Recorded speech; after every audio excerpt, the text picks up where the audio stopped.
ಪ್ರತಾಪ್ ಮೇಲೆ ಇರುವ ಕೇಸ್ ಒಂದಲ್ಲ ಎರಡಲ್ಲ ಎಲ್ಲವನ್ನೂ ವಿವರಿಸಿದ ಲಾಯರ್ ಡ್ರೋನ್ ಪ್ರತಾಪ್ ಅವರ ಮೇಲೆ ಬೀಳಲಿರುವುದು ಒಂದು ಕೇಸ್ ಮಾತ್ರವಲ್ಲ, ಆ ಕುರಿತು ವಕೀಲರು ಹೇಳಿಕೆ ನೀಡಿದ್ದಾರೆ. ಹಲವಾರು ಕೇಸ್ಗಳು ಬೀಳುತ್ತವೆ. ಪ್ರಯಾಗ್ ಅವರಿಂದಲೇ ಇನ್ನೂ 200 ಕೇಸ್ಗಳನ್ನು ಹಾಕಲಾಗುತ್ತದೆ. ಕಾನೂನಿನ ರೀತಿಯಲ್ಲಿ ನಡೆದುಕೊಂಡ ಅಧಿಕಾರಿ ಬಗ್ಗೆ ಪ್ರತಾಪ್ ಆರೋಪ ಮಾಡಿದ್ದಾರೆ ಎಂದು ವಕೀಲರು ಹೇಳಿದ್ದಾರೆ. ಡ್ರೋನ್ ಪ್ರತಾಪ್ ವಕೀಲ ಲೋಹಿತ್ ಹನುಮಾಪುರ. ಬಿಗ್ ಬಾಸ್ ಮನೆಯಲ್ಲಿ ಡ್ರೋನ್ ಪ್ರತಾಪ್ ಅವರು ಆಡಿದ ಕೆಲವು ಮಾತುಗಳು ವಿವಾದಕ್ಕೆ ಕಾರಣ ಆಗಿವೆ.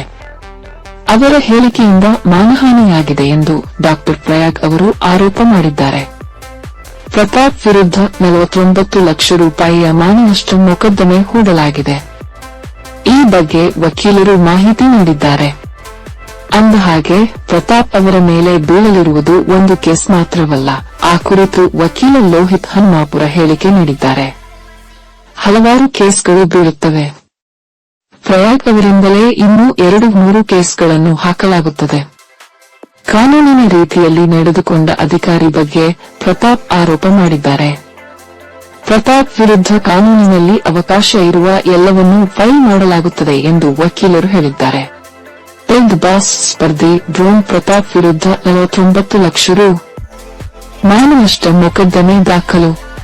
Big Boss Kannada season 10 show ಸ್ಪರ್ಧಿ ಡ್ರೋನ್ ಪ್ರತಾಪ್ ಅವರು ಕೆಲ ವಾರಗಳ ಹಿಂದೆಯೇ ಈ ಶೋನಲ್ಲಿ ಕ್ವಾರಂಟೈನ್ನಲ್ಲಿ ತಮ್ಮನ್ನು ಅಧಿಕಾರಿಗಳು ಹೀನಾಯವಾಗಿ ನಡೆಸಿಕೊಂಡರು ಎಂಬ ಅರ್ಥದಲ್ಲಿ ಒಂದಷ್ಟು ಮಾತು ಹೇಳಿದ್ದರು. ಇದು ಅಂದಿನ ಬಿಬಿಎಂಪಿ ನೋಡಲ್ ಅಧಿಕಾರಿ ಪ್ರಯಾಗ್ ಅವರಿಗೆ ಬೇಸರ ತರಿಸಿತ್ತು. ನಾವು ಈ ರೀತಿ ಮಾಡಿಲ್ಲ, ಪ್ರತಾಪ್ ಸುಳ್ಳು ಹೇಳುತ್ತಿದ್ದಾರೆ ಎಂದು ಹೇಳಿದ್ದಾರೆ. Highlights. Bigg Boss Kannada 10 show ಸ್ಪರ್ಧಿ ಡ್ರೋನ್ ಪ್ರತಾಪ್ ವಿರುದ್ಧ ಆರೋಪ. ಬಿಬಿಎಂಪಿ ನೋಡಲ್ ಅಧಿಕಾರಿಗಳ ವಿರುದ್ಧ ಆರೋಪ ಮಾಡಿದ್ದ ಪ್ರತಾಪ್. ಡ್ರೋನ್ ಪ್ರತಾಪ್ ವಿರುದ್ಧ ಮಾನನಷ್ಟ ಮೊಕದ್ದಮೆ ಹೂಡಿದ ಪ್ರಯಾಗ್. ಬಿಗ್ ಬಾಸ್ ಸ್ಪರ್ಧಿ ಡ್ರೋನ್ ಪ್ರತಾಪ್ ಅವರಿಗೆ ಕಾನೂನು ಸಂಕಷ್ಟ ಎದುರಾಗಿದೆ. ಇಂದು ಡ್ರೋನ್ ಪ್ರತಾಪ್ ವಿರುದ್ಧ ಮಾನನಷ್ಟ ಪರಿಹಾರ ಕೋರಿ ದಾವೆ ಹೂಡಲಾಗಿದೆ. ಅಂದಿನ ಬಿಬಿಎಂಪಿ ನೋಡಲ್ ಅಧಿಕಾರಿ ಪ್ರಯಾಗ್ ಅವರು ಸಿವಿಲ್ ದಾವೆ ಹೂಡಿದ್ದಾರೆ. 49 ಲಕ್ಷ ರೂಪಾಯಿ ಪರಿಹಾರ. ಪ್ರಯಾಗ್ ಅವರು 49 ಲಕ್ಷ ರೂಪಾಯಿ ಪರಿಹಾರ ಕೋರಿ ಸಿವಿಲ್ ದಾವೆ ಹೂಡಿದ್ದಾರೆ.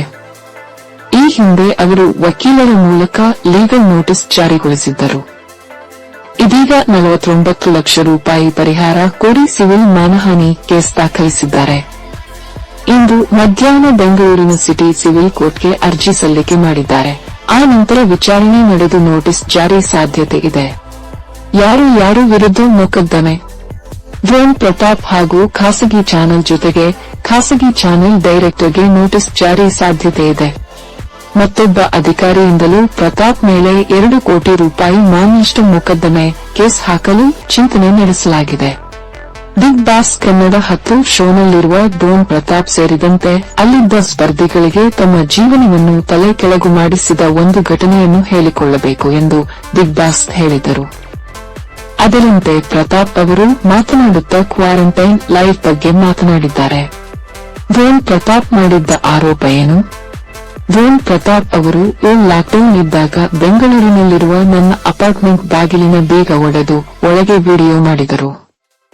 ಚಿಕ್ಕಮಗಳೂರಿನಲ್ಲಿರುವ ಸ್ನೇಹಿತನ ಮನೆಗೆ ಹೋಗಿ ಬೆಂಗಳೂರಿಗೆ ಬಂದಿದ್ದೆ. ಹೋಟೆಲ್ ಸುತ್ತ ಪೊಲೀಸರು ಇರುವ ಶಾಂತಿನಗರದಲ್ಲಿರುವ ಹೋಟೆಲ್ನಲ್ಲಿ ನನ್ನನ್ನ ಇರಿಸಿದ್ದರು. ಎಲ್ಲವನ್ನೂ ಒಪ್ಪಿಕೋ ಅಂತ ನನಗೆ ಹಿಂಸೆ ಕೊಟ್ಟರು. ನಿನ್ನ ತಂಗಿಯನ್ನು ಯಾರು ಮದುವೆ ಆಗ್ತಾರೆ? ನಿನ್ನ ತಾಯಿ ಹುಚ್ಚಿ ತರ ರಸ್ತೆಯಲ್ಲಿ ಅಲೆಯಬೇಕು. ಮಾನಸಿಕ ಆಸ್ಪತ್ರೆಯಿಂದ ವೈದ್ಯರನ್ನು ಕರೆದುಕೊಂಡು ಬಂದರು. ಮೆಂಟಲಿ ಅನ್ಸ್ಟೇಬಲ್ ಅಂತ ಬರೆದುಕೊಡು ಅಂದರು. ನನ್ನ ಪಾಸ್ಪೋರ್ಟ್ ಐಪ್ಯಾಡ್ ತಗೊಂಡರು. ಮೆಂಟಲಿ ಅನ್ಸ್ಟೇಬಲ್ ಅಂತ ಬರೆದುಕೊಡು ಅಂತ ನನ್ನ ತಲೆ ಮೇಲೆ ಹೊಡೆಯುತ್ತಿದ್ದರು ಎಂದು ಹೇಳಿಕೊಂಡು ಕಣ್ಣೀರು ಹಾಕಿದರು. ಪ್ರಯಾಗ್ ಏನು ಹೇಳಿದ್ರು? ಸ್ಪರ್ಧಿಗಳಿಗೆ ಬಿಗ್ ಬಾಸ್ ಮಾತನಾಡಲು ಒಂದು ವೇದಿಕೆ ಕೊಟ್ಟರು. ಆದರೆ ಈ ರೀತಿ ದೊಡ್ಡ ವೇದಿಕೆಯಲ್ಲಿ ಸಾರ್ವಜನಿಕವಾಗಿ ಇಲಾಖೆ ವಿರುದ್ಧ ಸುಳ್ಳು ಮಾತನಾಡೋದು ಸರಿ ಅಲ್ಲ. ಅದಕ್ಕೆ ಆಸ್ಪದ ಕೊಡಬೇಡಿ. ಈ ರೀತಿ ಮತ್ತೆ ಆಗಬಾರದು ಅಂತ ದೂರು ದಾಖಲಿಸುವೆ ಎಂದು ಅಂದಿನ ಬಿಬಿಎಂಪಿ ನೋಡಲ್ ಅಧಿಕಾರಿ ಪ್ರಯಾಗ್ ಹೇಳಿದ್ದಾರೆ.